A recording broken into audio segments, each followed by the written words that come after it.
friend, it's Pat Sloan here. It is our third week of the Christmas mystery, but we're going to look at a few other things first, and then we'll go to the other side of the table and pick some Christmas mystery fabric. But I have to get this stuff off the wall. So what's on the wall? I haven't moved anything lately. I've just piled it on top of each other. So I've got the Halloween. I got to take it down, so I'll just hold it up. So I have this Halloween one. That it was actually, was our Halloween mystery. So I had it in the bin and I thought I have to get it out. I've got to get it basted so I can just quilt it.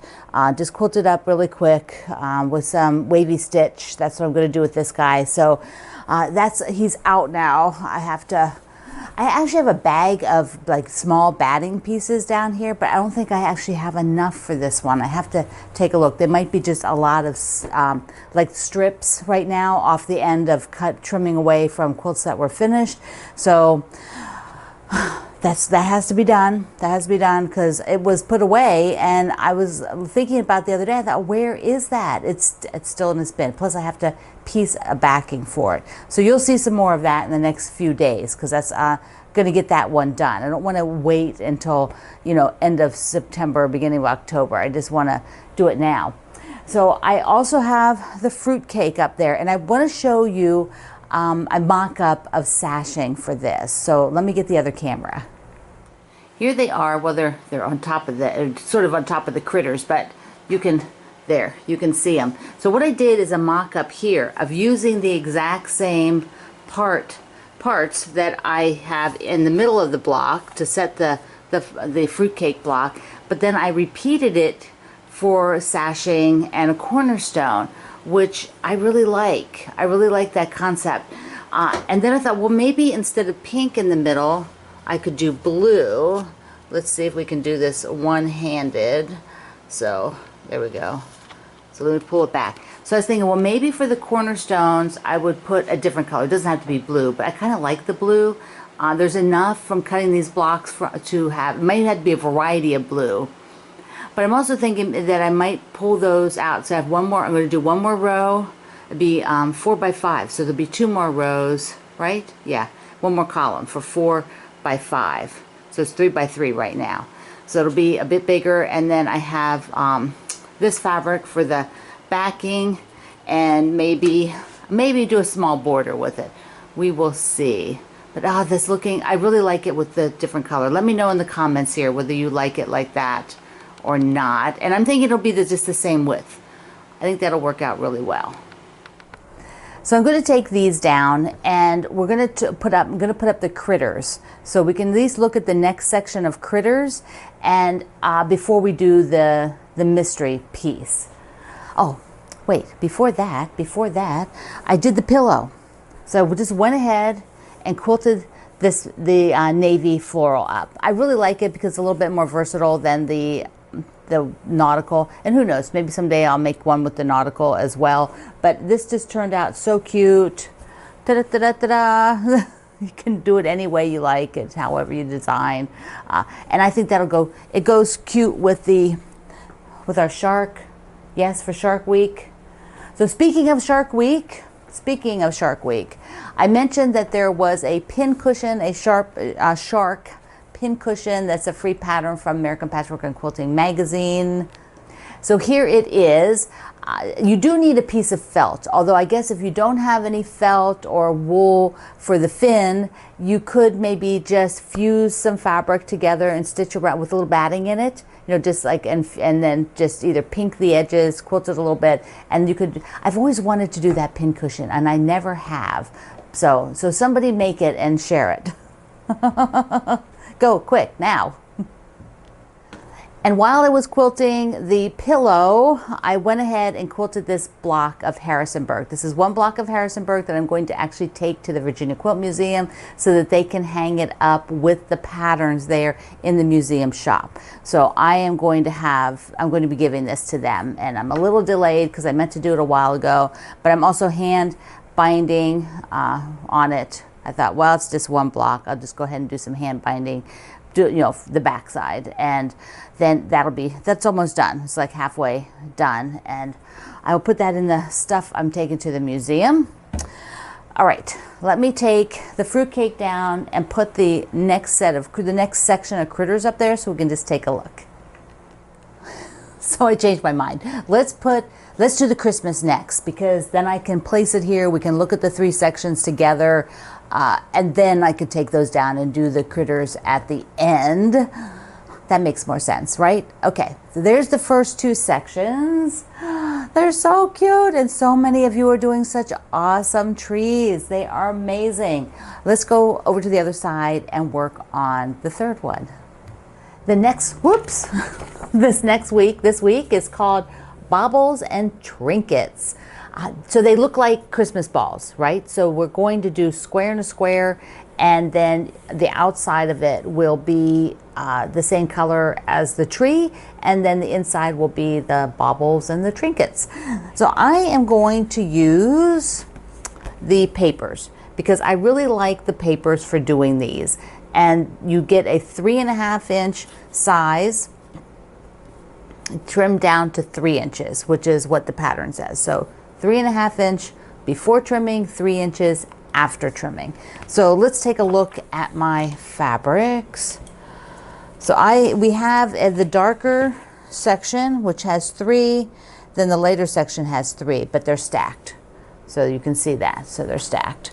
So I am working with, this is my darker section down here, and the lighter.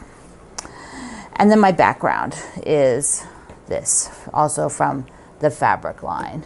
So I don't need to worry about that too much. Really what I want to figure out is what colors do I want to use. And I'm working from the layer cake, and I have the things that I've already used. And so since I have red packages and red and white packages, red and white bow and popcorn, I'm going to look at the red and white and see if I can just keep it in the same family. But I don't want to use it all because there's still another row, and I want to be sure that I have enough. So I mean, I could spice it up. I could put some aqua up here. I could do red and aqua maybe, instead of red and white, so I don't need the navy. But the other thing too is I do have fabric left from the presents. These are from the presents, and I have, these are from the presents, so I have these, and also from the popcorn, I've got some of that from the popcorn. So if I want to do red and white, let's just put the aqua over there. So if I want to do red and white, there'd be 3 and 3. So if I do red, white, red, and then white, red, like, how would I do that? So let's take a look here. So if I did red, white, red, see, then you go white, red, white, something like that. 3 and 3. Okay. Let me think on that. So if I did 3 and 3, I could take these 3 reds that I already used. So I could just keep those instead of pulling in a new red, because I'm only doing a square, so there's plenty of that. And then I could actually reuse 2 of the whites. This is what I think I'm going to do. So that way I have really consistency. This is a small project. And then I love this sparkly. I love this sparkly one. So make one of them here. So if I did red, white, then, so if it was like this, I might do the sparkly one down there. And then like in these 2 rows, okay, so that's kind of like, you don't really, it doesn't balance, does it? It doesn't balance. There's not enough. So I could do the reds down there and the whites up here, like this. Maybe I'll put them like that, but that sparkly one at the top. I think that would make me happier, rather than scattering them, because there's just not enough spots for the colors to sort of alternate nicely. They don't alternate nicely for me. So I think this is what I'm going to do. So in the lighter green, they will be all white, and then the darker green, I will use the red. So coming up to the light. Okay, cool. Got a plan. All right, let me cut one of these. I'll just show you what that looks like. I'll do one and show you it. But there's lots and lots and lots of videos on using these papers from the Fat Quarter Shop. They've done tons of them, and so very meticulous step outs. I'm just going to make one and show you what it looks like. I want to say I'm using the directions on these papers for what size fabric to cut versus the pattern, because this will be a little bit more generous cut than what the pattern has. All right, have to change gears here. I got this one, that's fine. It's a 3-inch square that you do for this part here, and that works out great. But this one, the images are, a lot of them are cut off, and there's no good 3-inch square on point because it's too narrow, and I don't want like the angel going weird direction. I can't even get 3 inches there. It's a little short. So instead, because this was a little bit more burgundy red, I'm going to switch it over and do, I think I'm just going to do something from here, from the other reds. And so I might just take this Christmassy poinsettia for like the middle one, and then of course then do the plaid for the other side. So I think I'll do it like that on the bottom row. So had to regroup.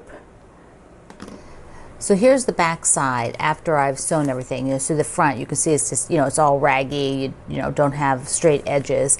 And right there it says trim on the line. Do you see that? So I'm going to trim all of these right on the line, and then when I do that, they will be, so I'm right on, whoops, move that over. So I'm right on the line. So that'll be 3.5, which is what I need for the quilt, is 3.5. So I'll trim these and I'll take the rest of the parts and make the row. Okay, I just had to take this apart because I put it on like this and my tree was upside down. So took it apart, try again. Okay, here it is, my baubles and trinkets row. Look how sweet that is. So I put the angel at the top, and I put a poinsettia in the middle of the bottom with the two darker, a little bit darker reds on either side down there. So I have these, the first 2 rows up here. We are on week 3. Here it is. Da da da da da. Oh, look how cute that is. That is so cute. I love it, love it, love it. So you have been sharing a lot of these. A lot of you have been also loving this mystery quilt along from the Fat Quarter Shop, and so keep sharing your photos of your single rows or laying them together now so you can see them all together. So before we go into the critters, I have the for this month, what are we in? We're still in July, yeah. The Quilt Alliance is celebrating their 30th anniversary, and there is a block of the month for members of the Quilt Alliance. And let me show you the one for this week. This month, which is block number 4 for the Quilt Alliance, is from Sheri Cifaldi-Morrill, and she is a modern foundation paper piecing designer. So her pattern is so cool. I think it would be lovely in repeat. If you did multiples of these, they would just be a gorgeous, gorgeous quilt. It's also not a complicated foundation paper piecing, so if you are a member of the Quilt Alliance, you will have access to the pattern and you can give it a try. So let me put the animals up on the wall. Get those critters up there. So here's the next section with the lemur, the parrot, the toucan, and the bird. Now I do notice that there is kind of a bigger section right there next to the bird. So let's go to the diagram. So we're in this section here, right there. Whoops, sorry, that side. We're in that section there. But let's go to the diagram because I have a few notes to show you and thoughts about that. So we'll look. So here we are. The section we're doing is this one, minus that part. And there's a couple big parts. Here I have the 4 patches, which now I need to figure out what goes on either side, plus there'll be a little skinny strip. This is a fairly wide strip. It's 4.5 by 12 finished. So I don't know, I might break that up with a block and some fabric.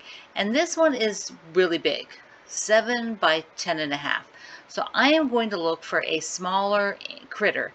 I didn't get that many small critters, so I'm going to see if I can find one that can fit in here so that I don't have all of this is just fabric. I'd rather put another critter in there. Let's see, did I say that one already? That's 3 by 18 finished, so that'll be a strip of fabric. I don't think I'll do patchwork. I think I'll just do fabric on there. So I've got to find a critter for here, and then I have to redo this one so that it is, you know, I've got a little strip at the top and then that checkerboard, and figure out the sides. So let's see, if I put that over here, I can get rid of that work in progress. So this one has to be just a little bit smaller, 1 inch smaller, and then I have 20 inches is the 4 patches. They're 20 inches. So that doesn't, so I don't need that much on either side then. Another small, you know, some small pieces. What do we got there? Like this. And then what's on the other end? Okay, they can be just a little bit bigger. I'll see if they end up being the same size. That's 1.5. That's 1.5. Well, not quite, isn't quite 1.5. There we go, 1.5 by 1.5. All right, so they're 1.5 inch wide. So that's not, so that checkerboard will fill that up pretty good. And then now let's take a look at if I can find another critter to put in here that'll work. I went through, and there was another butterfly, but I already have one butterfly in here, so I didn't want to use the same fabric. I did it in 3 different sizes. We had another little bird. I didn't want to put another bird right next to that bird. So I found these two. The kitty is kind of big. The kitty, it's the right color. Pink, that's great, but it's the exact width here. Next to the bird. Of course, the cat and the bird is actually kind of funny. The cat and the bird. And it's not bad. I wouldn't mind that. But then I also found the ladybug. So the ladybug's a little bit smaller, and then I can just build a little fabric around it, and it is not sort of edge to edge. It will have a little bit of space. So I think I'm going to go with the ladybug to do that. Have a little bit of space around it. Now, as far as other fabrics, let's see, where'd the nautical go? We've got I've got like this nautical, which is, that I showed you that nautical, right? And that, I don't know, that could be a good one here. I'm thinking something light background near the toucan, but there's the beach ladies. So they're all on their beach towels. And I'm thinking that might be a good one to put there. Something like that. So we'll see. It's very light then. The other spaces are smaller. So this one right in front of the toucan is kind of bigger. So I'm not sure. I'm not sure now that I have that sitting there that it's the one that I want. I have the seaside one, but actually the toucan feels like it should be more tropical rather than something like this. So I am going to hunt around and see what I can find. So we're gonna wrap this one up today because it's going to take me a little while to mess around with some stuff, and I want to go ahead and finish this guy out. And so the next time we come on here, I'll probably have a segment or two sort of working through this section to show you, and then the final of it, either the next one or the one after, because I'm trying to work on this every day to have the critter sort of, keep moving forward. So you are going to do your Christmas mystery row today. Ta-da! Oh, I forgot to show you. I left the papers in. So tonight when I take a break, Greg and I sit and watch some shows. I will sit and chat. I will take those little bit of papers out of the back of here. So I don't need to do that during the day. I can do it when I'm relaxing. It's easy work. All right, I love you. Mwah. Thank you for being here in the Sloan Zone. I will see you online.